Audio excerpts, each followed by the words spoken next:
కోటప్పకొండ రోడ్లో వెంకటేశ్వర స్వామి గుడి దగ్గర ఆ శుద్ధి కార్యక్రమాన్ని మొదలుపెట్టడం జరిగింది.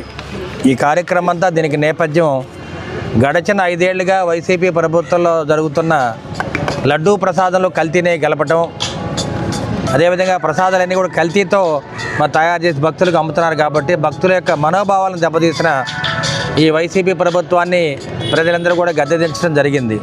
హిందువులందరికీ కూడా కోరేది ఒకటే, జగన్మోహన్ రెడ్డి గారు ఏ మతస్థుడైనా ఆయన భగవంతుడి మీద ఆయనకి ఉన్న భక్తి, ఆయనకున్న భక్తిని నిరూపించుకున్నాడు. ఎటువంటి తప్పు చేయలేదు. మీరు ఏదైతే భావిస్తున్నారో అటువంటి అపోహలన్నిటికి కూడా సెలవు పెట్టి ఈ కల్తీ నెయ్యి వల్ల లడ్డూ ప్రసాదాలు అపవిత్రమైనవి. మరి వీటిని దాదాపు 5 ఏళ్ళు కూడా వాళ్ళు అమ్ముకోవడం జరిగింది. కొన్ని వందల కోట్ల రూపాయలు వైసీపీ నేతల జేబుల్లోకి వెళ్ళడం జరిగింది. అక్కడున్న మాజీ టీటీడీ చైర్మన్ కానీ ఈఓలు కానీ వీటిలో భాగం పంచుకున్నారు. కాబట్టి పాపం అంతా కూడా తలా పాపం తలా పిడికడని వాళ్ళందరూ కూడా మనం పోరాటం చేస్తూ ఇవాళ సిట్టు కూడా ఒకటే చెప్పడం జరిగింది, నిర్ధారణ చేయడం జరిగింది.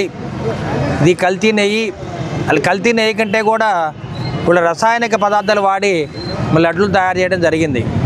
దేవదేవుడైన వెంకటేశ్వర స్వామి లడ్డు మీద వేసిన నిందని సిబిఐ రూపంలో పూర్తిగా జంతు ఆయిల్, యానిమల్ ఫ్యాట్ లేదని చెప్పటంతో ఈ రాష్ట్ర ప్రజలు, ముఖ్యంగా హిందువుల యొక్క మనోభావాలని దెబ్బతీసిన ముఖ్యమంత్రి చంద్రబాబు నాయుడు, లోకేష్, అట్లానే పవన్ కళ్యాణ్ ముగ్గురు కూడా ఈ రాష్ట్ర ప్రజలకి క్షమాపణ చెప్పాలి, బేషరతుగా క్షమాపణ చెప్పాలి.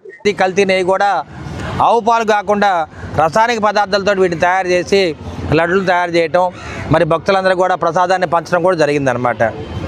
వీటి మీద హిందువులందరూ, అన్ని మతాల వారు కూడా, కులాలు మతాలు రాజకీయాలకు అతీతంగా భారతదేశం మొత్తం కూడా ఆంధ్రప్రదేశ్లో ఉన్న భక్తులందరూ కూడా దీని మీద పోరాటం చేస్తూ ఎవరైతే ఈ మహాపాపం చేశారో ఆ దేవుడు వారికి శిక్ష వేస్తారు. ఎటువంటి సాక్ష్యాలు లేకుండా, ఎటువంటి ఎంక్వైరీ లేకుండా మీరు భగవంతుడు వెంకటేశ్వర స్వామి యొక్క లడ్డు మీద చేసిన ఆరోపణలు తీవ్ర అభ్యంతరం.